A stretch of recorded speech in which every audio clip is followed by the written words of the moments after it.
여러분 안녕하세요. 여의도 너머 TV 닭간다. 오늘 화요일이에요. 경민정의 닭간다 여러분과 함께하기 위해 찾아왔습니다. 고스트를 초정을 정치해보쇼 닭간다 프로그램 매일 오전 10시 30분에 여러분과 함께 만나고 있고요. 화요일은 제가 참 좋아하는 멤버들로 구성이 되어 있는 아주 귀한 날입니다. 벌써 많은 분들께서 들어와서 이전 방송 보면서 기다려주시고 너무나 고맙습니다. 지금 처음 들어와 보신 분도 많이 계셔서 구독 버튼 눌러주시고요. 그리고 기존부터 들어와 계셨던 분들 좋아요 함께 부탁드리겠습니다. 댓글 많이 달아주시고요. 뭐 재밌는 그런 논평들 또 그리고 또 심각한 것들에는 의견도 주시고 서로 막 티키타카하는 그런 방송 되었으면 좋겠습니다. 아, 우리 김경 대변인이 옆에 앉아 계신 건 너무 표시를 내줘가지고. 그래요. 자, 얼른 우리 게스트분들 소개해 올리겠습니다.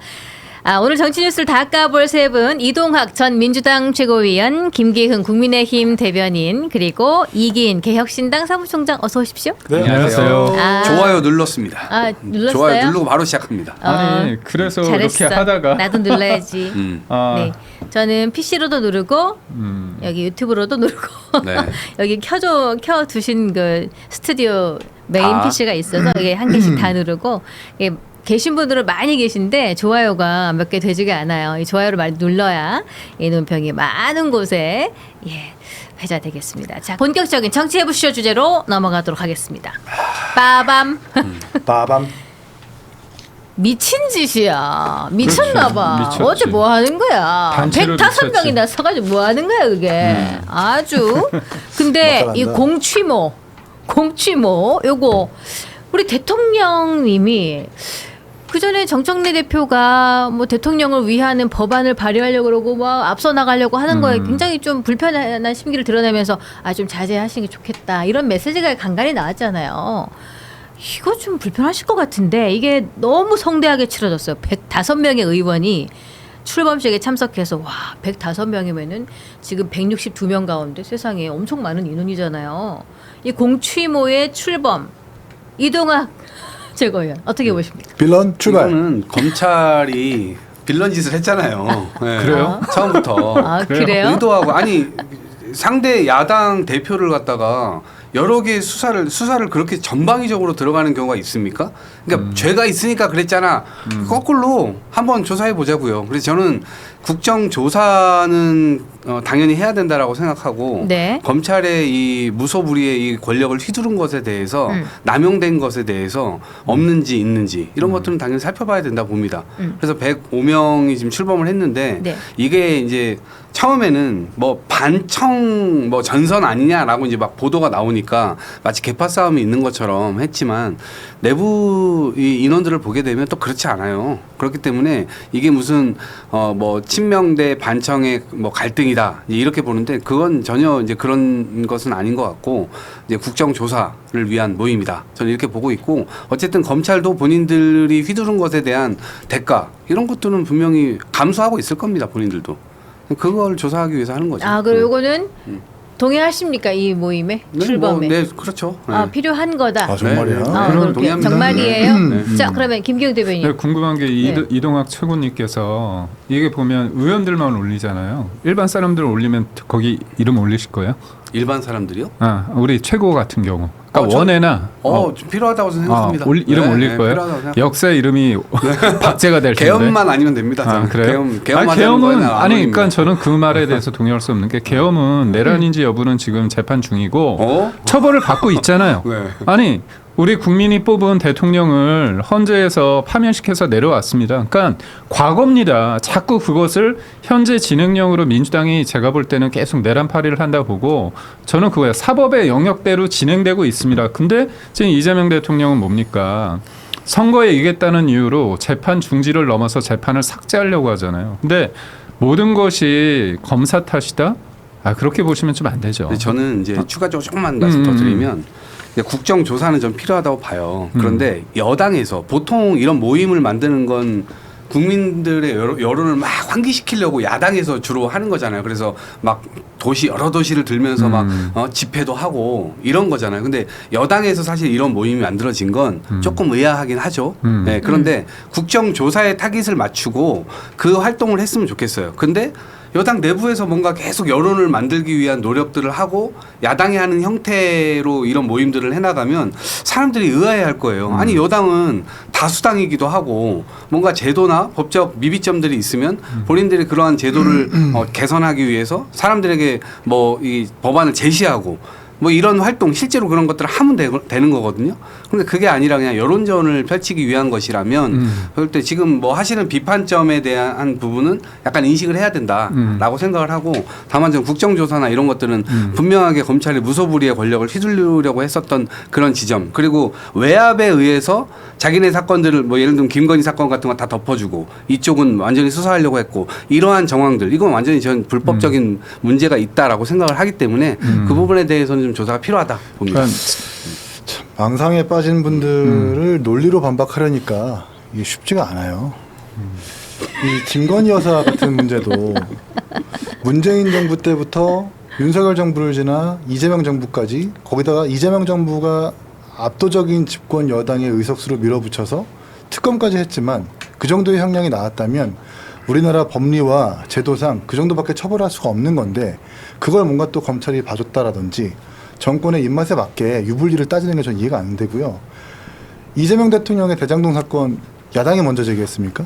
자당의 이낙연 대표가 먼저 제기한 거잖아요. 거기다가 경기경제신문이라는 그 어느 성향에도 치우치지 않은 언론사에서 화천대유는 누구 겁니까? 라고 시작한 겁니다.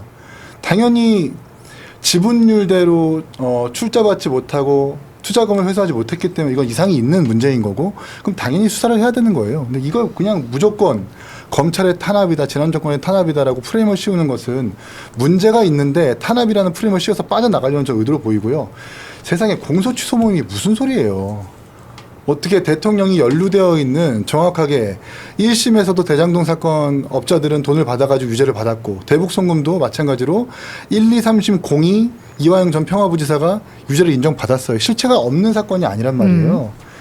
근데 이거를 공소 취소시키겠다. 그것도 1천만 명의 서명운동가 국정조사를 통해서 정말 공소 취하를 할 거면 재판에서 다퉈야지 입법부의 어떤 정치적 압력으로 공소 취소한다는 건 정치적으로 사건을 암장시키겠다는 것밖에 안 됩니다. 이 업보를 도대체 어떻게 감당하려고 하는 거예요? 제가 이어서 말씀드리자면 예. 이거죠. 저는 윤석열 전 대통령 계엄 옹호하는 거 절대 아닙니다. 잘못된 수단이고 비판합니다. 근데 일단 대통령에서 내려왔습니다. 그리고 처벌받았어요. 정치적으로. 그리고 헌법적으로 처벌받았습니다. 다만 그 계엄이 내란인지 여부에 대해서 1심에서 유죄가 나왔습니다. 이미 교도소에 들어가 있습니다. 영어의 몸이에요. 계엄을 했기 때문에 그렇게 된 겁니다. 그러면 계엄을 해서 이뤄진 선거에서 이겼다는 사람은 본인의 지은 죄에 대해서 이게 재판이 중지되는 게 이게 헌법상 맞지 않아요. 네. 사법부가 누운 겁니다. 근데 재판 중지를 넘어서 재판을 아예 삭제했다는 거는 예전에 있었던 일을 아예 없애버린다는 거거든요. 삭제한다는 겁니까? 유무죄를 다툴 이유도 없다는 거예요. 아니 모든 사람이 법 위에 평등하다고 하는 기본 중에서 우리가 이거예요. 아 그래? 억울해. 그럼 재판 가자. 거기서 다투자. 이게 상식이었습니다. 근데 이 상식의 틀을 아예 없애버린 거예요. 이거는 제도와 시스템을 파괴하는 행위입니다. 근데 우리나라에서 가장 강력한 힘을 가진 사람의 것이에요. 이게. 국민을 위한 것도 아니고. 네. 그렇기 때문에 저는 이거는 역사의 죄인이라고 보고 또 하나는 이재명 일병 구하기 플러스 또 하나는 노골적인 그건 전당대회에서 새몰이하는 거잖아요. 그렇죠. 줄 세우는 거 아닙니까? 모양상으로는 그러니까 저는 그래 지금 보이는데. 민주당 사람들 입장에서는 지방선거 다 이겼다 보고 결국은 전당대회를 향해서 가고 있고 그거는 뭐냐 2년 뒤 총선이거든요. 근데 2024년 총선을 통해서 이재명 대통령께서 당시 당대표 할 때 비명 행사를 통해서 칼을 확실히 휘둘러 봤잖아요. 그러니까 저번에 어떻게 보면 박찬대를 통해서 뭔가 알박기를 하고 있는데 실패를 하고 1인 1패에서 지고 그래서 어떻게 보면 조국 혁신당과의 합당은 민주당 쪽에선 당연히 해야 될 일에도 불구하고 네. 그걸 멈추게 하고 지금 노골적으로 8월 전당대회를 위해서 새몰이를 하고 있다. 이렇게 비판할 수밖에 없어요. 이게 그 공취모라는 이름 자체도 너무 직설적이야. 아니, 어떻게 그래서- 이렇게 대놓고 쓸 수가 있지? 그래서 이건 저는 조금- 국정조사를 하고 네. 그 공소 취소 여부는 그 뒤에 드러날 거라고 보거든요. 근데 예. 처음부터 공소 취소를 내걸고 이걸 하겠다고 하니 사람들로부터 좀 비판을 받을 수 있는 소진이 있다. 그래서 저는 공소 취소를 먼저 내건 것에 대해서는 뭐 비판 의식이 있을 수 있다 봅니다. 근데 네. 조사를 통해서 만약에 없는 걸로 드러나면 그냥 없는 거죠. 예. 예. 뭐 그렇게 그냥 건조하게 보고 조희대 있어요. 대법원장의 4인 회동도 의혹 제기했다가 없는 걸로 판명이 됐고 또 관본권 관련해서 상설특검 들어가는데 지금 어떻게 되고 있죠? 없는 사실이 된 거예요. 그러니까 이게 지난 정부에 대해서 이런저런 프레임 씌워가지고 정략적 이득을 취하려는 그 의도는 당연히 정치권에서 할 수 있는 일인데 적당히 해야지. 적당히 이제. 적당히 해야 된다는 생각을 하고요. 공추목, 그러니까 정치가 위로 향하는 게 아니라 우리가 아래로 흘러야 된다는 말을 많이 하잖아요. 네. 같은 공추모라도 공기업 취직하는 준비하는 모임 이런 국민들을 향해야지 어떻게 권력자의 공소취소 모임에 야 여기서 이걸 드립을 집어넣는다고? 107명의 의원들이 가가지고 김용도, 조자기야, 뭐 유동규도, 뭐 남욱의 야, 의원도 무슨 카페 이름 같다. 카페 이름 같아. 아니 카페 이름이에요 그게. 공기업 취직을 준비하는 맞아. 모임이 공추모가 카페 이름입니다. 아 진짜 있어요? 있어요. 그분들이 들으면 뭐라고 생각하고 우리 공치모? 우리를 공치모? 지원해주겠다는 우리를 건가? 지원해주 아니구나. 대통령의 재판 없애겠다는 거구나. 네, 나름의 너무 뭐 이렇게 좀 박탈감을 느끼지 않을까요? 여기 정치인들이 자기 자리 지키기 위한 일밖에 안 하는 것 같아. 이런 거 보면은요. 아니, 지금 그리고 뭐 이 정권 들어와서 보세요. 지난 정부에 있었던 사람들은 끝까지 2차 종합특검까지 만들어가지고 결론이 났음에도 불구하고 끝까지 추적해서 뭔가 형사 판정을 내리려고 해요. 이 정부가. 근데 지금 보시면 대장동 항소 포기, 위례도 항소 포기, 대북 송금도 끝났죠. 서해피살 은폐 사건도 그냥 상고 포기했습니다. 거기다 이번에 송영길 대표도 무죄로 상고 포기했죠. 이 정부와 민주당과 연관된 사건들은 전부 다 중간에 끊어내요. 근데 지난 정부 사람들은 무리하게 법안까지 만들어가지고 끝까지 정말 추노짓을 하고 있어요. 이게 과연 헌법 정신에 부합하고 모두의 대통령이 되겠다고 하는 이재명 대통령의 기조에 맞느냐라고 반문하지 않을 수가 없습니다. 이게 보면 민주당이 계속 얘기하는 게 정치 검찰 없애야 된다 얘기를 하고 있지 않습니까? 수사를 하는 것도 어떻게 보면 뭐 권력이 살아있는 권력이 영향력을 행사할 수 있지만 뭐 지금 제대로 하고 있느냐 특검을 사실상 그 구성원들을 보면 검사잖아요. 그게 어불성설이고 또 하나는 공소를 취소한다, 항소를 취소한다, 항소를 포기한다, 상고를 포기한다. 이 네. 모든 것들이 네. 검찰한테 압박해서 당연히 해야 될 거. 검찰은 뭡니까? 수사해서 기소해서 재판에 유죄해가지고 나쁜 놈 처벌받게 하는 건데 외압을 통해서 검찰로 하여금 정치적인 어떤 행위를 하게 한다? 이건 정치검찰의 전형적인 행태입니다. 그러니까 정치검찰은 다른 게 정치검찰이 아니고요. 윗선에서 살아있는 권력이 그거를 칼로서 휘두르는 겁니다. 그럼 수사를 하는 것도 타겟팅 해가지고 하면 정치 수사잖아요. 네. 정치검찰. 그러면 해야 될 이 보면 재판을 유지하는 거 이거를 당연히 해야 되는데도 불구하고 안 한다. 공소를 포기한다. 상고를 포기한다. 네. 항소를 취소한다. 이 모든 것들이 정치적인 검찰의 행태입니다. 그래서 저는 민주당이 자꾸 정치 검찰 그래서 검찰을 개혁해야 된다고 하지만 결국은 본인들이 말했던과 상호 모순적인 행태를 보이고 있다. 특검을 통해서 전 정부 죽이기. 예. 네. 이게 검찰이라 국가의 공권력이라고 하는 게 저는 좀 자제돼서 행사돼야 되는 게 맞다고 봐요. 무죄 당한 것도 본인들의 어떤 치부가 드러날까 자기 자신들이 무리한 기소를 해놓고 무죄를 받았는데 그걸 어거지로 그냥 항소해서 끌고 간단 말이에요. 그럼 무죄 받은 사람은 또 이거를 가지고 또 싸워야 돼요. 네. 그러면 10개 중에 지금 10개도 아니야. 100개 중에 3% 유죄 난다는 거 아닙니까? 그러니까 그 과정에서 또 이 검찰로부터 이 지금 수사받은 사람들 이런 사람 재판 올라간 사람들 이런 사람들은 엄청난 고통에 있는 거예요. 그 3% 중에 대법으로 또 올라가요. 그 중에서도 또 1% 유죄 난다는 거 아닙니까? 그러니까 공권력이 이런 식으로 사람들을 괴롭히는 형태로 일어났고 누가 봐도 이재명 대표나 아니면 야당에 대한 겁박한 수사는 누가 봐도 무리하게 했습니다. 그래서 이 부분과 관련돼서 공권력의 남용 부분에 대해서는 분명하게 역사적으로 전 점을 찍었으면 좋겠다라는 생각이 들고 왜냐하면 똑같이 당해보면 그런 생각 하게 돼 있어요. 제가 지금 좀 말을 하고 싶은 게 너무 많은데 네. 지금 김건희 여사 특검 관련해서 윤석열 대통령 얘기했을 때 해병대 특검에서 어떤 게 있습니까? 대통령이 경로했다는 거잖아요. 그래서 어떻게 됐죠? 구명 로비가 있었고 그 전에 구명 로비가 있어서 윤석열 대통령이 화를 내고 그 다음에 영향력을 행사했다는 거잖아요. 지금 해병대 특검이 그렇게 탈탈 털었는데 기소된 사람은 그 임성근 그분 말고 아무도 없어요. 심지어 구명 로비 관련해서 그 여의도 순복음교회 이용훈 목사님, 그 다음에 김정한 극동방송 이사회 이사장 그분들 참고인으로 탈탈 털지 않았습니까? 그분들 아무 기소도 못하고요. 구속도 못 시켰습니다. 그러니까 결국 지금 말씀하신 게 문제라고 한다면 윤석열, 김건희 관련해서 무죄 나온 것들 그럼 항소 포기하셔야죠. 안 하시잖아요. 그러니까 항소 포기도 본인들과 관련된 사람들은 다 포기시키고 나머지는 다 항소를 하잖아요. 그러니까 그게 안 맞는다는 근데 겁니다. 이건 입장이 그리고 제가 차이인데. 여기까지 말씀드릴게요. 또 하나 1심에서 무죄 나는데 올라가서 3%라고 말씀하셨잖아요. 대법원이 1%. 근데 왜 4심제 합니까? 왜 4심제 합니까? 사심제가 아니에요. 저희는 사심제 얘기한 적 4심제를 없어요. 하는 거잖아요. 한 번 더 이게 헌법소원상 재판의 내용을 제외됐는데 이번에 재판 내용까지 드는 거 아닙니까?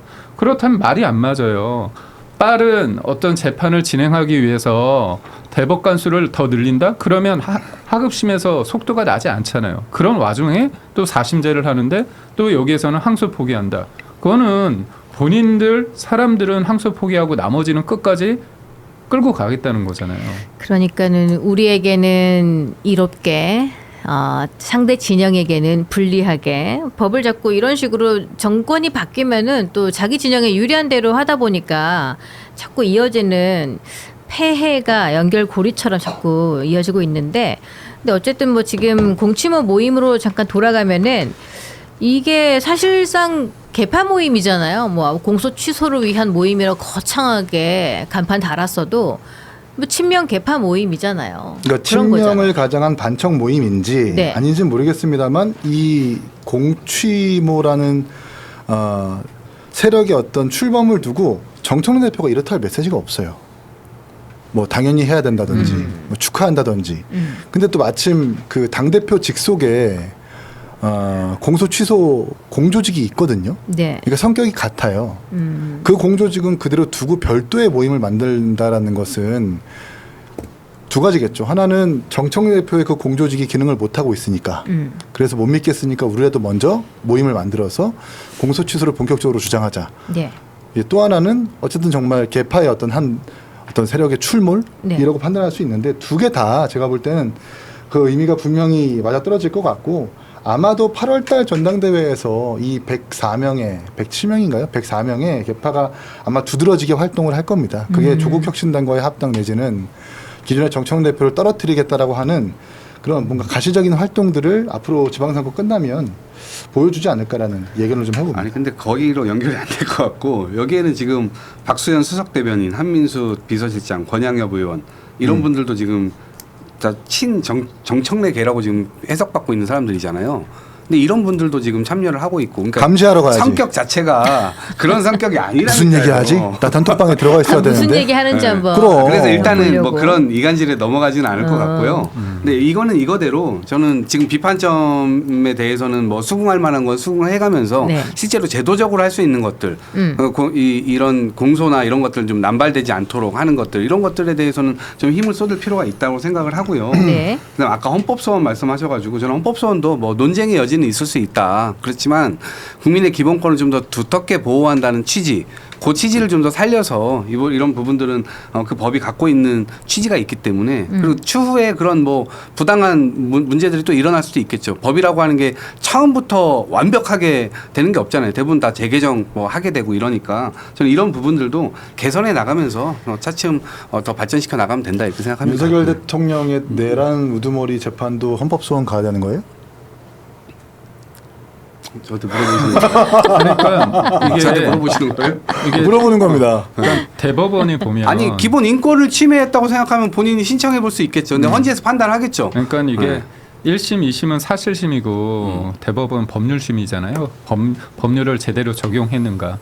4심제로 간다면 그게 결국은 헌법이 제대로 적용됐는가 여부거든요. 그러면 웬만하면 본인들이 하면 물론 기각시킨다고 하지만 그거에 대한 판단을 위해 또 하는 겁니다.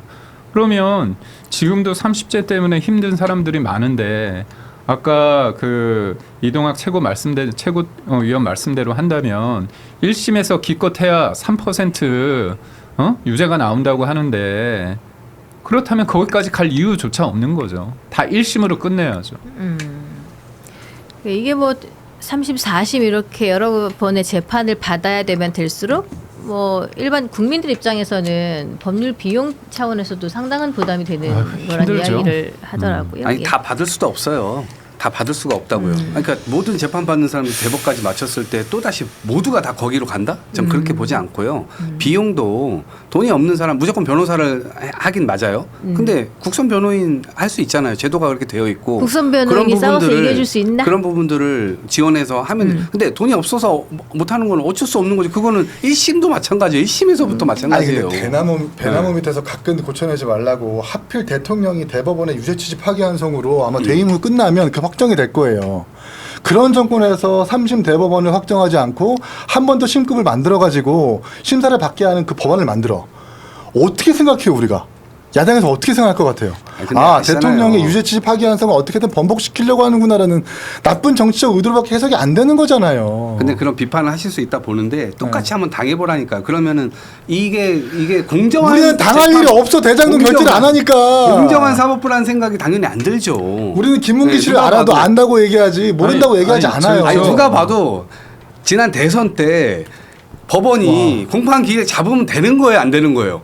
헌법 116조에 나와 있잖아요. 잡으면 안 돼요, 그거. 왜 잡으면 안 돼요? 아니 후보자의 균등한 기회 보장이라고 하는 게 헌법에 명확하게 들어있고요. 아니, 공선법에서 11조에도 나와 아니, 있어요. 보면 그거 잡으면 안 되는 그 거잖아요. 국민들에게 유권자에게 알 권리가 있는 겁니다. 아니, 알 그리고 권리는 정치적으로 잠깐만요. 호소할 수는 있어요. 잠깐만, 근데 법원이 이렇게 무엇보다도 하면 안 돼요. 민주당이 뭐라고 네. 얘기했냐면 빨리 내려라. 이거 해달라고 했습니다. 박지원은 무죄 나온다고 했고 이재명 당시 후보조차도 문제 없다고 얘기했어요. 그런데 결과가 유죄가 나오니까 그렇게 악마한다는 게 됩니까? 그리고 저는 검찰 나쁜 놈하고 어떻게 보면 이제까지 살아왔는데 법원도 나쁜 놈이라고 하면 지금 뭡니까 그러면? 우리가 어떤 거에 기대해서 싸우는 거죠? 저희도 억울한 면 있죠. 왜 없겠습니까? 그렇지만 법원 앞에 가서는 그 결정을 수긍하는 거였어요. 그런데 지금 이재명 정부는 법원을 악마화하잖아요. 그러면 예를 듭시다. 그러면 사법부 판단 중에서 어떤 것 때문에 이렇게 사법부를 악마화하는 겁니까? 이재명 대통령 그거잖아요. 아니 또 얘기해요 지금 그거를? 아니 그러니까 제 말은 뭐냐면 우리가 이제까지 문명사회에 있어서의 법치라는 근간은 사법부는 절대 흔들면 안 된다는 게 있었잖아요. 안 돼요. 왜냐하면 고인물은 썩게 돼 있어요. 지금 한국의 법원은 그렇게 돼 있는 거예요. 그래서 제가 볼 때는 법원 행정처도 마찬가지고 이거는 한 번 정도는 손을 봐야 되는 거예요. 그렇기 때문에 이게 무슨 미운 놈 그냥 꿀밤 한번 때리자 이게 아니고 실제 국민적 서비스가 더 좋아질 수 있게 아니 법관이 마음대로 할 수 있다는 게 말이 돼요? 법관이 왜 마음대로 이게 어떻게 해요? 말이 되는 거죠? 아니 법관이 헌법과 법률 증거에 따라서 마음대로 한다는 기준이 뭡니까? 아니 그러니까요. 그거 가지고 여러 가지 설왕설래 일들이 최근에 굉장히 많이 벌어졌어요. 아니 근데 그 얘기가 뭐냐 그리고 이거예요. 양승태 대법관 같은 경우는 지금 최근에 유죄 나왔잖아요. 그거는 존중해요 그러면? 존중하죠. 네, 법원하고 아니 그 존중하세요? 아니 법원에서 나쁜 짓 법원하고 해서 서로 정부하고 재판 거래하는 거 이거 있을 수 있는 일입니까? 아니 이런 그 일이 얘기와 벌어졌는데. 자, 그 얘기- 방송을 네. 위해서 다음 주제로 넘어가시죠. 아니 그러니까 야, 이걸 또 이거는 얘기하면은 서로 이게 그래서 뭐 그럴 수 공치모 있어요. 얘기를 하려고 그러는데 아니 그러면 이야기가 제가 요 이쪽으로 얘기만 빨리는 딱 거야. 하나만 할게요. 예, 짧게. 그럼 우리가 권력을 가졌을 때 사법부 우리가 분리하면 그럴 수 있겠나요? 아니 그렇게 문제가 하자는 건 있다고 아니고 볼 수 있는 거잖아요. 그래서 결국 국민 공감대가 이제 있어야 되는 거고 저희는 호소하는 거예요. 그런 법안들을 내고 국민들께 계속 호소하고 설득하고 이게 잘못되지 않았냐 이렇게 얘기하는 그러니까 거고 그게 잘못됐다고 또 설득하고 호소하시는 거고. 그 진보 진영에 계신 분들은 공소 취소라는 거 반드시 이재명이라는 큰 정치인을 압박하기 위해서 검사들이 쳐놓은 그물망이다. 이거는 그냥 걷는 게 맞다. 그렇게 보는 전제 하에 그렇죠. 공치모로 저희는 결정한 부당하게 거다. 당했다고 생각을 하고 있기 때문에 그러니까 우리 그 부분에 진영을 대해서는 네. 그렇게 정치적인 보복으로 공격을 해놓은 거다. 그 전제가 정치 지금 검찰 있는 행태였으니까. 상태. 네. 그렇죠. 정확하게. 근데 지금 근데 이렇게 이제 너무 당해보면 또 안다니까, 너무 당해보면. 공치모 아니, 형태로 나쁜 짓을 안 했는데 왜 아니, 당해요? 극단적인 공치모가 앞으로 선택을- 나가지 못해. 극단적인 선택을 했던 전영수 씨가 대북송금 수사받으면서 뭐라고 했어요? 유서에다가 본인이 강압적인 수사 때문에 돌아가신다고 했어요? 아니잖아요. 대통령의 책임이 있는 거 아시지 않습니까? 정치 이제 그만하십시오라고 오히려 이재명 도지사한테 당신에게 책임이 있다라고 마지막까지 유서를 쓰면서 돌아가셨단 말이에요. 여기서는 망자 얘기는 하고 싶지 않고. 아니 그걸 왜 안 해? 네, 그것 때문에 망자 돌아가셨는데 네, 그거는 본인이 뭐안 직접 좋은 결재하고 안타까운- 그래서 이화영 부지사가 3심까지 유죄를 받고 결국 대통령이 결재하고 사인해가지고 일어난 일을 왜 하필 뭐 함부로 검찰의 탄압이고 무조건 뭐 부당한 수사라고 프레임을 씌우냐고 왜 본인들의 잘못을 인정하지 않냐는 거예요. 난 이해를 못하겠네. 그리고 아까 다음 주제 얘기했었던 넘어가시죠. 더 해봐요. 공직선거법 11조라는 것도 후보자의 신분 보장에서 수사가 안 된다거나 뭐 그런 공판 기일을 못 잡는다는 내용이 아니라 체포 또는 구속이 되면 안 된다는 조항입니다. 이게 법이라고 해서 사람들이 당장 확인할 수 없는 법이라고 해가지고 그렇게 막 얘기하면 안 된다는 말씀을 아니, 한번 법 더 취지가 언급하고 있는 싶어요. 거잖아요. 법 취지가. 이 근데- 법 취지가 다 있는 거잖아요. 근데 요거 질문을 좀 하고 넘어갈게요. 그래서 이재명 대통령 팬카페에서 그래도 아무리 그래도 그렇지 당 대표를 쫓아내는 건 진짜 너무한 거 아니에요?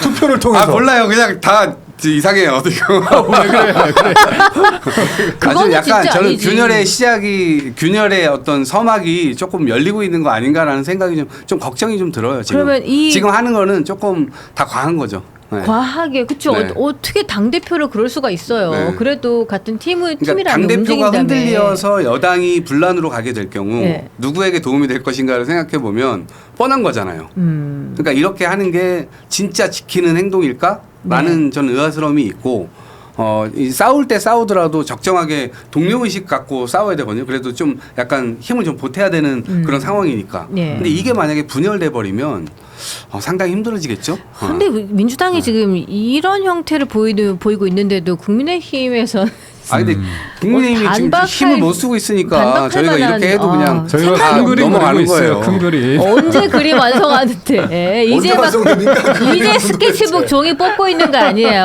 와 답답해요. 왜 아니 그러는 근데 거야? 저희가 큰 그림이에요. 저희 파견자들이 잘하고 있습니다. 파견자? 네. 우리는 A4 용지에다가 조금씩 그리고 있습니다. 개혁신당. 이렇게. 민주당 선대위원장이자 장동혁 대표께서 얼마나 열심히 윤석열 해주시는데. 아주 출중한 역할을 하고 잘 빠져주셨죠. 예. 그리고 두 번째 선대위원장이 역할을 잘 해주고 계시죠. 또 하나의 윤석열이라고 네. 예, 별명이 붙어버렸어요. 지금은 저 뭐 그 제명이나 마을에서 누가 쫓겨나고 이게 그 작은 해프닝 같지만 네. 지방선거 이후에 이 분열의 갈등이 확 불타오를 것 같아요. 정청래 대표는 자기 때문에 이겼다고 할 거고 또 정청래 대표에 반대하는 사람들은 무슨 소리냐 이재명 대통령 때문에 이겼다라고 할 것이고 그러면서 맞물리는 일정이 바로 전당대회란 말이에요. 거기다 또 예고해놨잖아요. 조국 혁신당 합당하겠다고. 이게 그냥 갈등이 완전히 봉합된 게 아니라 수면 아래로 지금 잠시 내린 거라서 아마 지방선거 이후에는 진짜 권력의 아기다툼이 본격적으로 이루어질 것 같아요. 그때 관리를 잘해야 돼.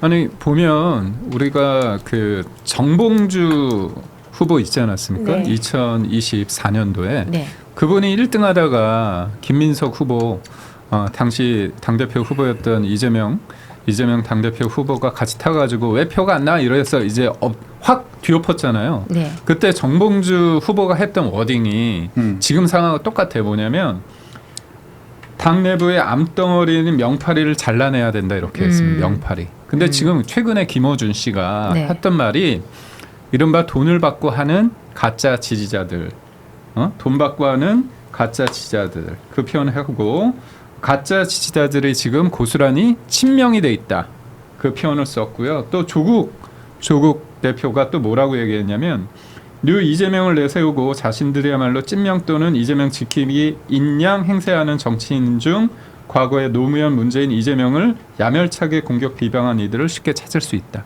그러니까 지금 행세하고 있다. 이 프레임이 일종 그걸 가지고 뉴 이재명과 뉴 수박과 싸우고 있는 건데 이거는 사실 오래전부터 주류와 비주류의 싸움인데 지금은 이재명 쪽이 주류 쪽으로 돼 있는 것 같지만 유시민의 미쳤다의 발언이나 이런 일련의 상황을 봤을 때 간극은 단순히 국민의힘에서 싸우고 있는 이 양상과는 차원이 다르다. 저는 그렇게 봐요. 그렇습니다. 그래서 지금 슈퍼챗을 좀 소개를 해드릴게요. 스니님께서 5,000원 슈퍼챗 주셨고요. 우럭 대자연이 15,000원 주시면서 쓰레기 치우더니 여러분 환경 호르몬 미세 플라스틱 이렇게 위험합니다라고 하셨습니다. 이건 좀 중의적 표현이신가? 아, 그래도 꿋꿋하게 네. 진짜 동학이 꿋꿋하게 합니다. 환경 제가 계속 환경 합니다. 정화 그래도 운동 합니다. 하시는 줄 네. 알고 제가 읽어드렸는데 아, 네. 읽다 보니까 미안해 미안해. 그래도 예. 저 꿋꿋하게 합니다. 네. 해야 될 일을 해야죠. 댓글 보지 말아요. 한편으로는 고마워. 난 이동하게 아니, 정치하면 저는- 좋겠어. 아니, 전 좋아요. 본인 저는. 정치할 때 네. 이렇게 야비하게 안 할 거야. 아니요.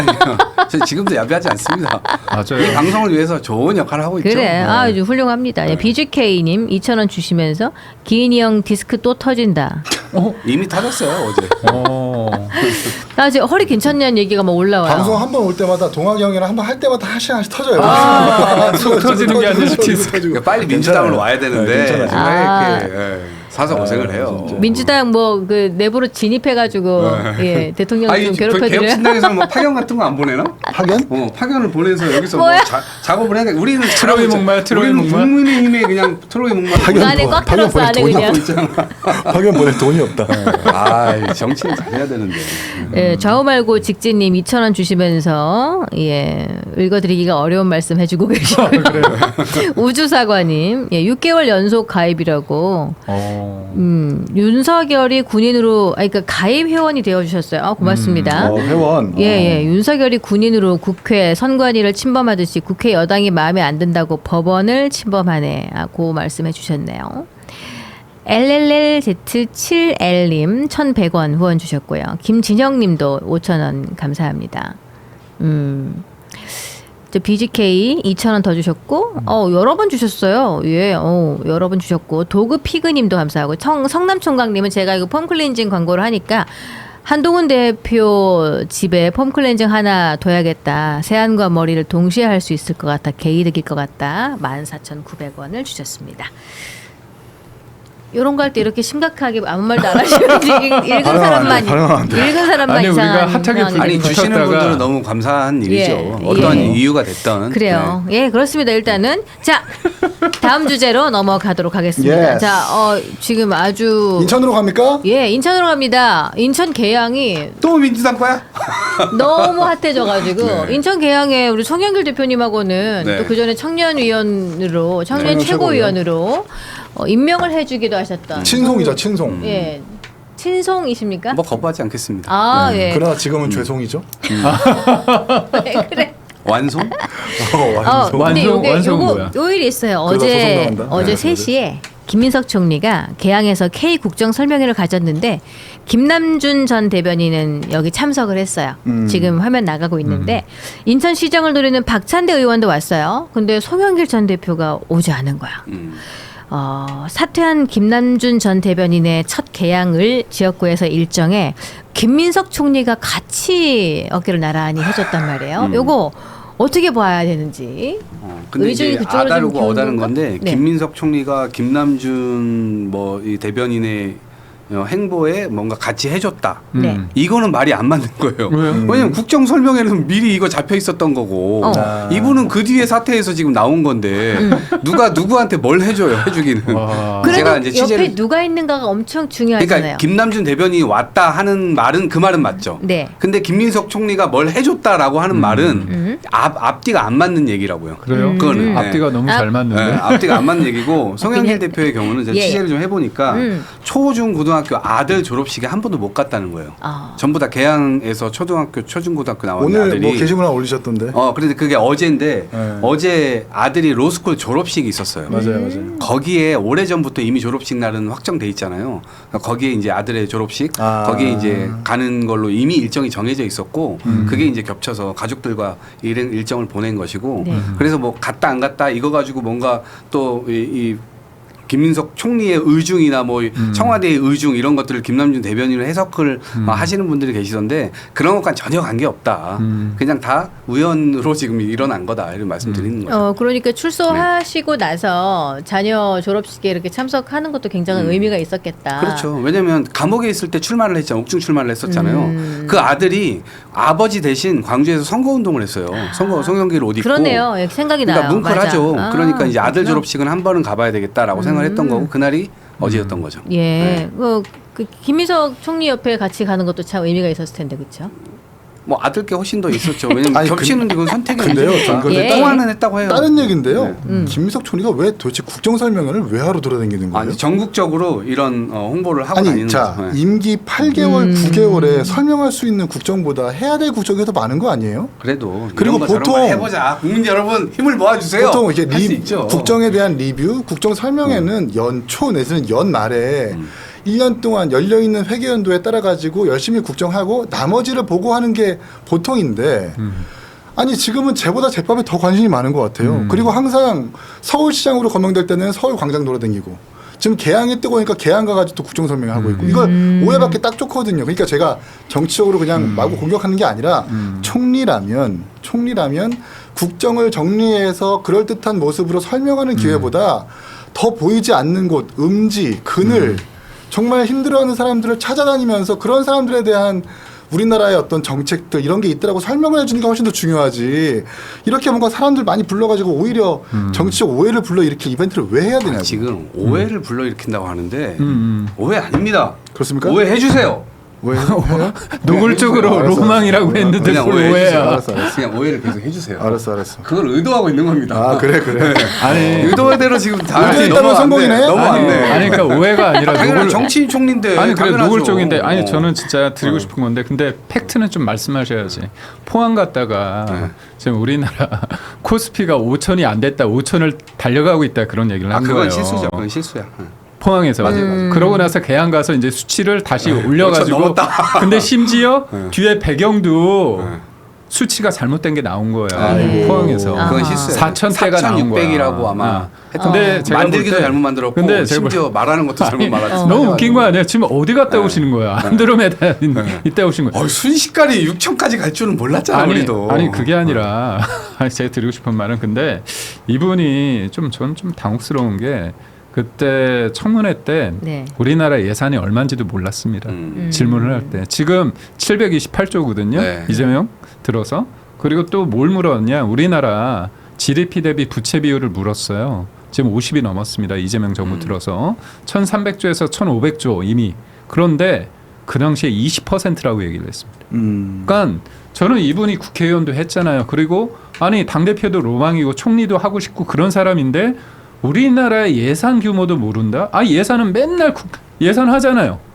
해마다. 근데 그것도 모르고 우리나라 국가 부채 비율도 모르고 근데 이번에 코스피도 5천 찍은 지가 꽤 됐는데도 불구하고 4천 얼마를 보면서 설명을 한다는 거잖아요. 그러니까 결국 이분의 머릿속에는 국정이 있는 겁니까?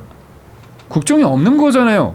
아니 다 틀린 팩트를 가지고 얘기를 해왔는데 그래서 제가 볼 때 노골적으로 자기 전당대회를 위해서 가는 거고 이게 국정 설명회는 이게 예정돼 있습니다. 근데 김남준 씨 전 대변인 이분 나온다는 거 더 예전부터 나왔잖아요. 맞춰서 한다는 거 노골적인 거죠. 오해가 아니라 어떻게 보면 팩트긴 한데 좀 심하다 이렇게 말씀을 드릴 수밖에 없죠. 그래서 지금 개항을이 굉장히 핫해졌는데 이게 당에서 그래도 인천 개항을을 양보하면서 이재명 대통령의 자리를 만들어주고 본인이 빠진 거 아니에요. 네. 송영길 전 당대표의 경우에는.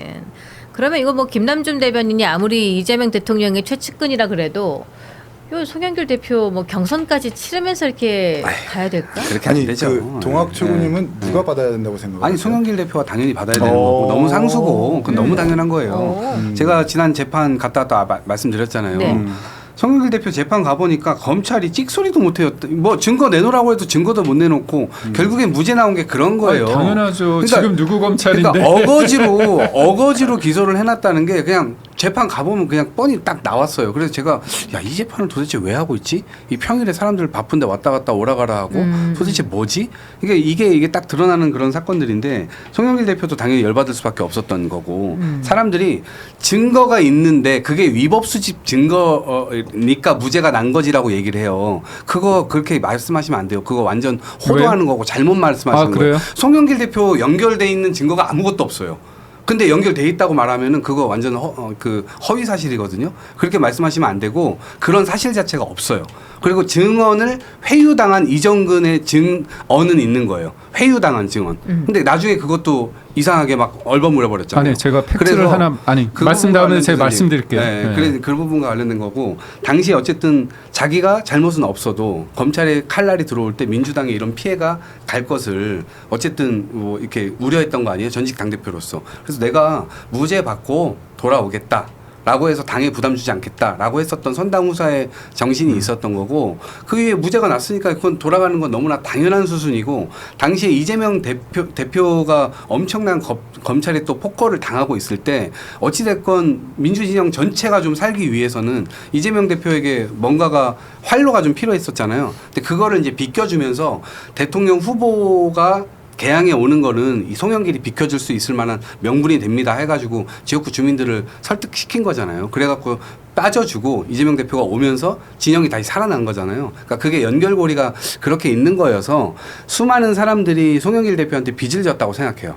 그래서 그 빚을 이제 갚아야 된다라고 생각하고 있기 때문에 아니 저는 진짜 너무 상수해요. 말씀을 들으면서 이렇게 진짜 호감형의 말씀도 잘하기 때문에 사람들이 호도당할까봐 제가 말씀드렸어요. 돈봉투 사건이 있었어요, 없었어요?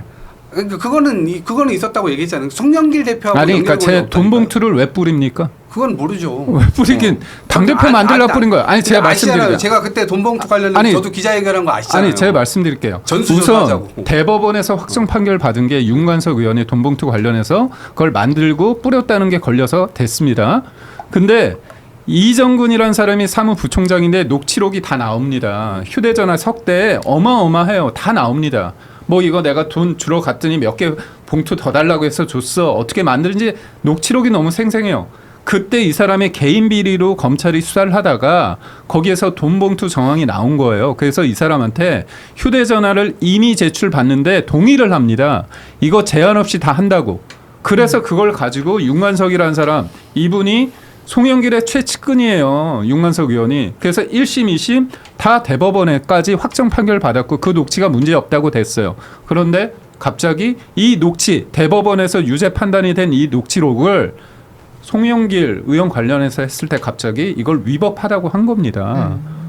이걸 어떻게 상식적으로 납득이 됩니까? 그래서 과정상의 문제가 있다고 하는 부분에 대해서 국민들은 분노할 수밖에 없는데 돈봉투 사건과 전혀 관련이 없는 척하면서 내가 독립운동 한 양, 민주화 운동 한 양 와서 무죄다 하면서 저렇게 하는 거에 대해서 국민들은 분노해요. 그런데 그거에 대해서 아무런 반성이나 그거 없이 내가 무죄다 이렇게 당당히 말할 수 있다는 자체가 너무 억울하고 이 판을 누가 만들어줍니까?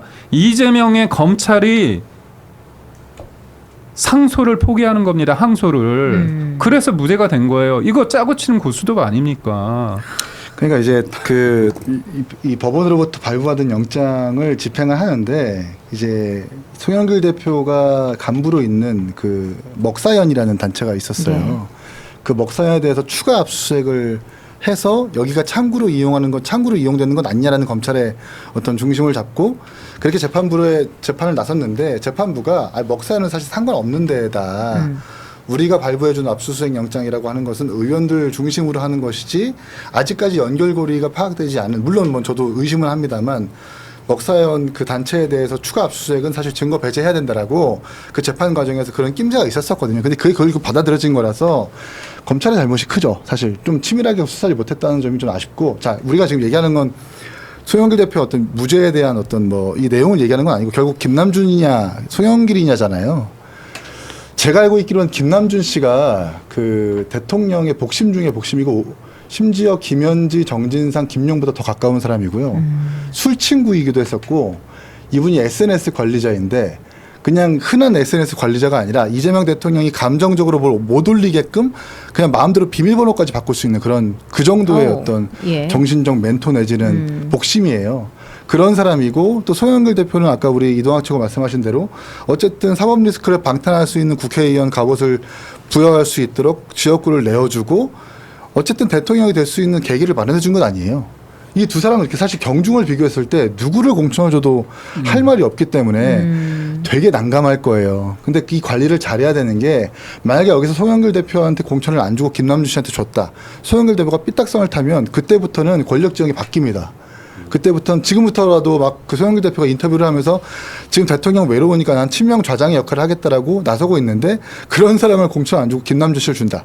단지 그냥 대통령의 복심이라서. 뭐 그리고 김남준 씨가 고향이 천안이에요. 네. 연고가 없어요. 없는 사람한테 그냥 대통령의 뒤를 잇겠다라고 주면은 소영길 대표 입장에서 더 열받죠. 어쨌든 자기도 뭐 그 피습 테러까지 당하면서 선거운동 열심히 하고 돈목도 부자받고 돌아왔는데 그냥 뭐 복심이라는 이유로 공천 줘버리면 이게 뭔가 계파의 갈등이 또 다른 곳에서 발생할 수 있다라는 지금 우려가 말씀 있어요. 잘해주셨는데 네. 그 이제 두 분의 정치 역량이라든가 무게감 이런 거를 좀 이제 앞으로 향후에 국회에 들어갔을 때 역할을 누가 훨씬 더 크게 할 거냐라고 보면 누가 봐도 이제 송영길 대표잖아요. 그런 측면에서 개항은 송영길 대표로 정리되는 게 좋고 김남준 대변인은 일단 다른 이제 자리들도 좀 있잖아요. 이제 그런 부분들을 당에서 매끄럽게 정리를 해야 된다. 그 정리를 잘 못하면 지금 말씀하신 대로의 분란이 좀 있을 거예요. 연수 그리고 가분. 그러니까 이제 그런 걸 이제 정리를 잘 해내는 게 이제 당의 역할이라고 보고 김남준 대변인도 막 튀고 이상하고 막 이런 사람 아니에요. 되게 맞아요. 또 겸손하고 그렇더라고요. 저도 이분이. 알아요. 네, 그래서 이분의 스타일상 뭐 튀는 스타일도 아니고 근데 의회에 들어갔을 때 송영길 대표만큼의 어떤 정치력을 가지고 대통령을 제대로 보좌할 수 있을 거냐. 지금 정치 역량이 훨씬 더 필요한 시기니까 송영길은 상수로 두고 김남준 대변인의 경우도 어쨌든 대통령의 뭐 이 허락을 받고 지금 나와 있는 거 아닙니까? 그런 면에서 서로가 구겨지면 안 돼요. 서로 이제 좀 펴주는 어떤 이 조율을 당에서 좀 잘 할 필요가 있다. 제가 이거죠. 조금 무리 있게 오보해서 예상을 한다면 권력자들의 특징이 있습니다. 자기가 컨트롤할 수 있는 사람을 좋아해요. 김남준을 제가 볼 때는 꽂을 겁니다. 그리고 어떤 분위기를 만들 거냐. 저는 정서상 송영길 네. 전 대표가 거기 가는 게 맞아요. 정치상, 정치적 도리상. 근데 호남으로 보낼 겁니다. 호남. 오? 호남. 민영배 지역구로 갈 겁니다. 오? 그렇게 보세요. 그렇게 말이 나오고 있어요. 그러면서 어떤 분위기를 하느냐. 아니 서울시장 하려고 개항을 떠났던 사람이니까 더튼 정치를 해야 된다.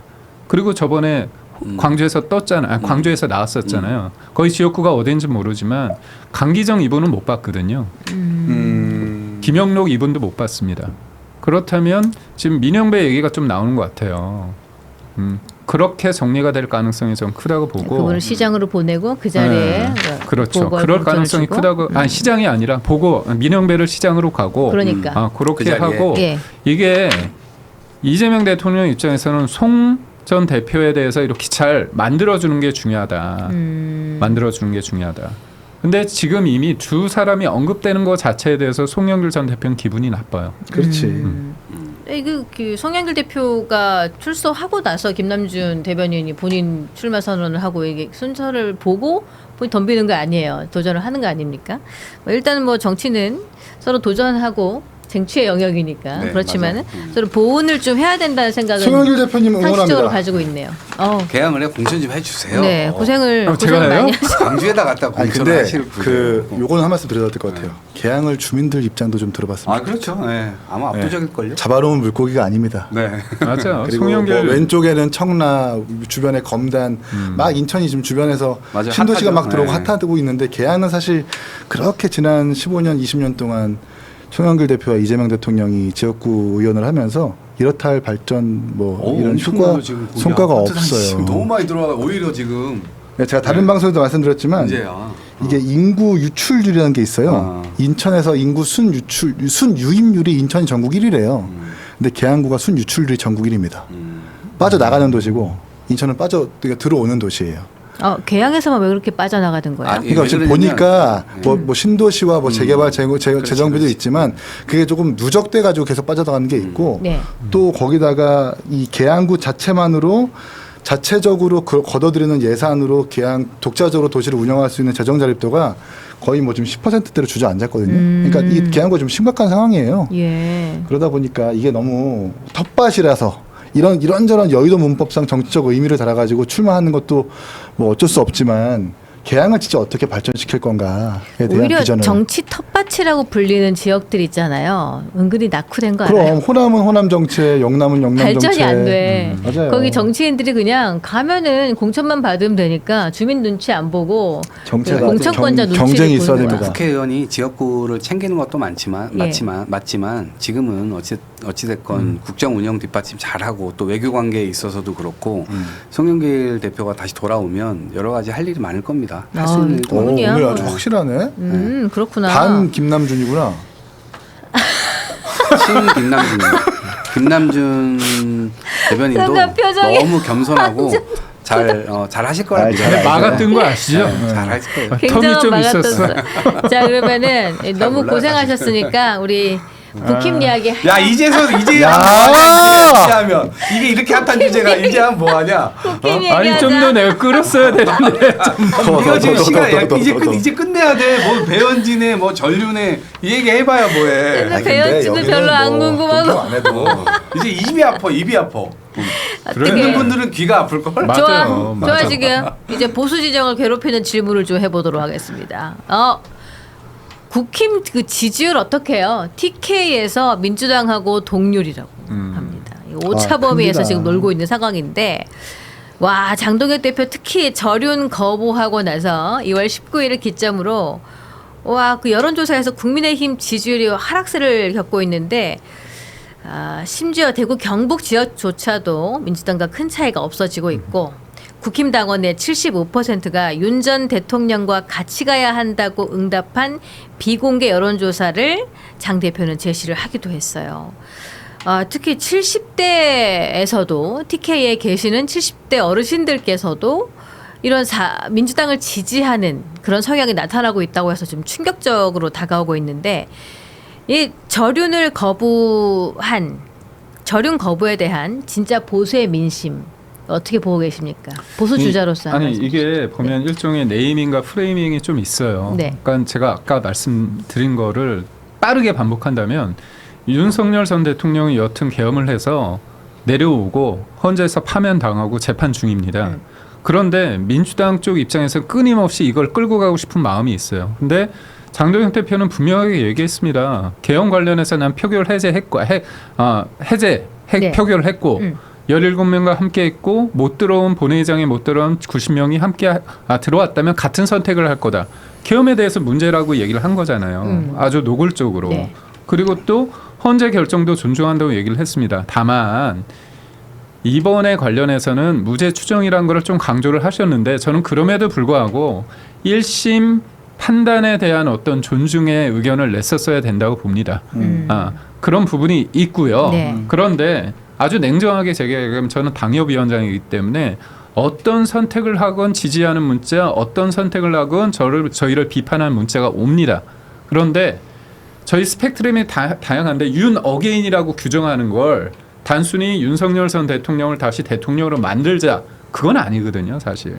그러니까 윤석열 정부 때 잘한 거, 이 사람이 탄핵됨으로써 뭐 보수가 괴멸되고 그런 여러 가지 것들이 복합적으로 다 들어있는 워딩인데 민주당과 언론에서 말하는 그 윤 어게인 프레임은 굉장히 강경한 쪽만 얘기를 하는 겁니다. 그러면 장동혁 대표가 이거를 포괄적으로 봐서 강성 지지자들 쪽 입장에서 이 부분을 얘기했을 때 이게 이완될 여지가 있고요. 무엇보다도 이분들의 특징이 이번 선거 하지 말아야 할 필요 없다. 어차피 당이 네. 깨져야 된다고 생각하는 분들이 꽤 계세요. 그렇다면 이분들은 현실적으로 감정의 문제가 좀 복합적으로 있기 그렇죠. 때문에 이분들을 어떻게 보면 선거장으로 투표장으로 나와야 되는 전략적인 어떤 노력이 전술이 필요합니다. 예. 그렇기 때문에 제가 볼 때 여기에서 이제 당원 75%가 윤 전 대통령과 같이 가야 된다는 요거를 무조건 같이 가야 된다는 걸 넘어서서 이분들의 엉켜진 여러 가지 감정의 선을 조금 상처받지 않기 위해서 같이 가야 된다는 부분이 좀 있었던 것 같아요. 네. 물론 저는 그렇게 얘기하기 전이라도 앞서 1심 재판부에 대해서는 분명히 어떤 결과든 우리는 존중한다는 거를 좀 강력하게 말씀하시고 다만 이 여러 가지 상황은 사법의 영역으로 놔두고 지금 현재 진행형 지금 이재명 정부가 지금 보여주고 있는 이 행태에 대해서 우린 싸워야 된다는 얘기를 해야 되는데 자꾸 저쪽이 말하는 프레임과 네이밍에 우리가 떠밀리듯이 간다. 이 언어라는 게 굉장히 중요합니다. 그래서 특히나 3-4명이 저한테 뭐라고 하면 네. 저도 어느새 그쪽 얘기를 동화되는 게 있거든요. 그래서 저는 일정 부분 이게 있고 다만 변화해야 되잖아요. 예. 그렇다면 이 공천에 대한 변화, 이정현 공천위원장이 하는 얘기 중에서 저희 여기에 계신 분들이 주목할 지점이 전 TK라고 봅니다. 선거 이기기 위해서는 이기는 공천과 헌신과 제가 볼 때 희생. 그렇다면 다 이렇게 텃밭으로 달려가는 이 행태에 대해서 분명하게 저희가 어떤 변화에 그러니까. 강한 어떤 채찍이 있을 거다 이게 저는 뭐 봅니다. 선당 후사는 찾아볼 수가 없는 이 상황인데 그냥 일반적인 논평들을 보면 국민의힘이 이번 지선은 포기했다. 다음 총선 보고 있는 것이다. 이번 패배의 책임을 그렇게 다른 소리를 하는 다른 목소리를 내는 사람에게 돌리고 장 대표 체제는 그대로 갈 것이다. 뭐 이런 얘기를 막 하잖아요. 앞으로 좀 어떤 방향으로 흐르게 될까? 저 국민의힘 장 대표는 윤호개인 기조로 이번 지선을 치를까요? 어떻게 보세요? 그냥 그렇게 이제 할 거라고 봅니다. 왜냐하면 저희가 장동혁 대표에게 귀띔해주는 롤도 이제 그런 롤이고 그거를 충실히 잘 이행하시지 않을까 재미고. 생각을 하는데 너무 잘하고 지금 있어. 당명조차 교체조차 할 수 없는 그런 에너지가 없어요. 에너지가 소멸됐어요. 그거는 하려고 하는 실패했다고 것도 봐야 되는 완전 실패한 거죠. 네. 그러니까 그거를 할 수 있는 역량도 안 되고 괜히 말 꺼냈다가 국민의힘 지금 수정 테이프로 다 바꿔가지고 지금 이름도 안 보이게 해놨는데 그런 상황 속에서 과연 제대로 이제 선거를 치를 수 있을 거냐. 이제 사실은 선거를 원래 이겨놓고 치르는 게 가장 좋은 건데 네. 지금 장동혁 대표의 역할로 인해서 민주당이 굉장히 큰 수혜를 볼 가능성이 있어요. 근데 그럼에도 TK 부분에서 어쨌든 윤어게인을 외치거나 지금 인천시장조차도 갑자기 틀었잖아요 입장을. 갑자기 뭐 이 윤석열 만세 뭐 이런 투로 지금 막 얘기하고 있는 거예요. 그래서 아니 경선을 준비한다고 해도 어떻게 저런 식으로까지 사람이 하지?라고 할 정도예요. 그러니까 그런 입장 표명을 하는 것은 경선을 준비한다라는 의미도 있겠습니다만 국민의힘의 전반적으로 흐르는 기류가 네. 그런 기류이지 않나. 이제 그런 상황 속에서는 민주당 입장에서는 뭐 이렇게 미소를 머금을 수밖에 없죠. 이렇게 윤호개인 기조가 대세가 된다면은 수도권 출마자를 중심으로 특히나 뭐 장동혁 대표 또 정당 국민의힘과 선을 긋지 않겠습니까? 망했어요. 이기 총장님. 망한 것 같아요. 아니 제가 국민의힘 소속의 출마자들을 좀 많이 알고 있는데 네. 정말 지역 현장에서는 제가 당이 달라서가 아니라 당이 부끄럽다는 거예요. 그게 이제 절연을 안 해서 전륜을 안 해서가 아니라 어찌됐든 성질이 다른 3개의 재판부 9명의 현직 법관들이 윤석열 대통령의 비상계엄은 내란이라고 인정을 했어요. 그게 또 1심이고 물론 뭐 1심 아직까지 1심이고 무죄 추정의 원칙 말할 수 있다고 봐요. 근데 지금까지 국민의힘이 이재명 대통령이 공직선거법에서 1심 유죄 받았을 때 어떻게 했어요? 그렇잖아요. 1심 유죄 나왔으니까 이거 끝났다라고 비판 논평 했었던 거 아니에요? 그럼 그 잣대를 본인들에게도 똑같이 적용을 해야죠. 그러니까 똑같아 양쪽 다 지금. 그러니까요. 예. 그러니까 지역에 있는 정말 현장 출마자들은 죽을 맛인 거예요. 물론 개혁신당도 지지율이 낮아가지고 죽을 맛이지만 저희는 신생정당이고 전통과 유서 깊은 국민의힘이 이렇게 그러니까 이제 그 재판부의 결정을 존중하면 돼요. 얼마나 좋은 기회였어요. 절호의 찬스였잖아요.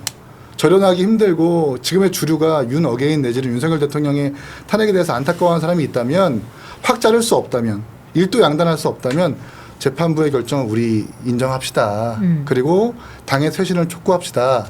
그리고 과거에 이준석 대표의 방식으로 그때 당시에 박근혜 대통령의 탄핵은 정당했습니다. 저의 사사로운 감정은 다른 방식으로 갚겠습니다. 그러나 우리는 다 나아가야 됩니다라고 하는 당원들을 설득할 수 있는 리더십이 나와야 되는데 지금은 오히려 완전 반대 방향으로 갔잖아요. 그러니까 일부 장동혁 대표한테 동조했었던 일부 최고위원들과 출마자들 그리고 당직자들도 이거 아닌데? 라고 지금 메시지가 나오는 거 아닙니까? 이걸 빨리 간파를 해야 지방선거에서 열심히 뛰는 후보자들 안 죽이는 방법입니다.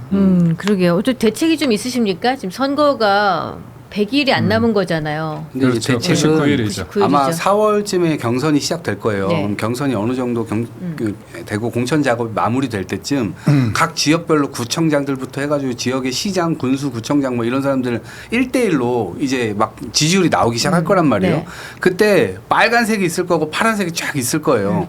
그때 이제 틀어볼까라고 하면 이미 늦은 거죠. 사실 지금도 늦었어요. 지금 브레이크 밟아도 늦었는데 전략이 있을까 싶어요. 네. 아니 이번에 의원총회에서도 그 어제 마지막까지 그냥 남은 사람이 22명이었는데 그 22명이 나는 장도혁 대표한테 사퇴를 요구하는 사람들일 줄 알았어요. 예. 근데 거의 다 당권파에 지금 당권파 편에 서 있는 의원들이 대부분이에요. 아니 막 호기롭게 사퇴도 요구하고 기조의 변화도 촉구하고 그렇게 정말 결기 있게 의원총회 들어갔으면 어허. 뭐라도 왜요? 쫓겨나요. 이거 그렇게 뭐라도 하면. 자르고 나와야지. 근데 그렇게 하면 장도혁 공천이 대표가 안 되거든. 그렇게 장도혁 대표가 집 끌고 들어왔는데 안 들어오니까 장도혁 그럼 대표가 처단당한다고. 아 그래도 되는구나 하고 더 지금 악세 밟고 있는 것 아닙니까? 이거 뭐 하는 거예요? 방구석 여포들도 아니고. 자, 그러면 대책이 어떤 것인지 좀 장수의 말씀 목을 잘랐잖아. 일단 한동훈의 목을 잘랐잖아. 아니 근데 이게 숫자가 22명, 25명이 못 자른다고. 그러니까. 저희가 지금 양쪽에서 좀 공격을 받습니다. 지금 당 지도부가 네. 더 세게 해야 된다는 쪽도 있고 아니면 안고 가야 된다는 얘기 있고 대통령과 절연해야 된다는 사람도 있고 그래도 그렇게 하는 게 과연 뭐냐. 결국 우리가 2번이나 탄핵됐는데 뭔가 이거에 대해서는 그건 굉장히 복합적이에요. 근데 공통된 건 있습니다. 네. 분열돼 있고 못 싸운다는 건 얘기가 있거든요. 그래서 선거는 현실입니다. 최선을 지향하되 차선을 선택할 수밖에 없어서 이 단일 전선을 만드는 게 굉장히 중요하거든요. 그래서 저는 3월달 초 중반에 뭔가 반등의 모멘텀을 만들어야 되고 저는 우리의 공천 작업이 저는 한 번에 다 이루어지지 않는다고 보고요. 선제적으로 저는 타겟팅을 선도적으로 할 필요가 있다. 그 지역이 전 TK라고 봅니다. TK의 공통분모가 뭐냐면 TK 왜 국회의원들이 저렇게 나가지? 될 거니까 나가는 거 아니야? 전혀 감흥이 없거든요.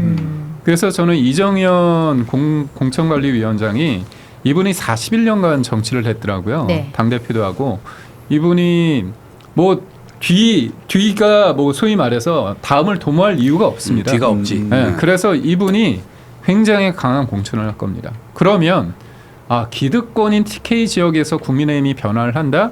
이게 주는 메시지가 저는 있을 것 같아요. 그러니까 결국은 저희는 파편화돼 있고 어그러진 이것들을 추스리면서 가능성을 보이고 반등을 했을 때 네. 기회가 될 수 있고 이게 대선이 아니고 역설적으로 지방선거이기 때문에 가능하다. 서울과 부산에서 반등이 되잖아요. 경부 축이 복원이 되면 해볼 만합니다. 그때부터. 그래서 저는 지금 4월 달에 최종적으로 공천이 되는 게 아니라 저는 지역별로 먼저 해서 우리의 어떤 강한 메시지 이렇기 때문에 절박하기 때문에 기득권을 포기해야 된다는 그런 메시지를 주면서 우리가 바뀌어야 되죠. 그렇다면 된다. 저는 반등의 모멘텀을 만들 수 있다고. 그리고 또 하나는 뭐냐면 여하튼 우리는 이재명 정부와 싸울 수밖에 없습니다. 근데 싸울 호재는 많거든요. 근데 지금 우리 당내가 하나가 못 되기 때문에 이게 스피커로서의 전달력이 한계가 명확하기 때문에 저는 이런 부분도 있고 제가 하나만 더 말씀드리자면 왜 25명이라는 사람들이 이렇게 했는데 무기력하냐. 네. 그거는 가운데 있는 사람들이 그분들한테 힘을 몰아주지 않습니다. 왜? 그분들이 장동혁 대표가 내려왔을 때 대체제로서 그 사람들이 과연 그걸 할 수 있느냐? 아닙니다. 그 냉혹한 현실도 작용한다고 봅니다. 그럼 장동혁 대표를 대체할 만한 인물이 없는 그렇죠. 관계로? 왜냐하면 장동혁 대표는 전당대회를 통해서 당원들의 선택을 받았는데 누구를 비대위원장으로 할 거며 그렇다면 지금 한동훈 전 대표 쪽에 있는 사람들이 그 역할을 하느냐 그건 또 별개의 평가의 대상이거든요. 예, 밖에서 보기에는 참 답답한 것들이 많은데 지금 한동훈 전 대표는 이제 27일에 대구 서문시장에 간대요. 가서 진짜 민심이 뭔지를 보여주겠다. 이 앞에 장동혁 대표가 갔던 그 길을 그대로 가지 않을까. 장동혁 대표 싶어서. 이제 가면 한 20명 와요. 지금 한동훈 대표 아마 가면 2,000명을 모일 겁니다. 근데 지금 장동혁 대표 뭐 어저께 의총에도 20명 있다고 하는데, 그러니까 유세를 거부할 거예요 후보자들이. 유세를. 네, 장동혁 대표가 나한테 공천 줬으니까 고맙습니다 대표님 제발 와서 유세 좀 해주세요. 유권자들이 장동혁 대표 좋아할까요? 안 좋아할 거예요. 그래서 유세를 거부할 거. Like 장경태? 네, 그런 게 이제 굉장히 크고 그렇기 때문에 어렵다고 봐요. 옆에 얘기 좀 들으면서 뭐라고 논평하시죠. 장경태처럼 오지 마. 장경태 너 오면 안 돼. 누구 오지 말라고 했어요? 서울시장에서 선거 도와주면 후보자들이 싫어할 거 아니야. 그 얘기였어요? 이거 갑자기 맥락도 없이 막 치고 들어오니까. 네, 여기까지입니다. 그래요. 자, 오늘 이렇게 해가지고 뭐 좌우 말고 직진님 또 주셨고 BGK님 이게 계속해서 슈퍼챗 주셨어요. 너무 고맙습니다. 대단하시다. 예, 성남총각님 또 슈퍼챗 주시면서 송영길 전 대표가 광주에서 배지를 달면 5.18 전야제 때 감시를 잘 해야 된다 이렇게 말씀을 해주기도 하셨네요. NHK.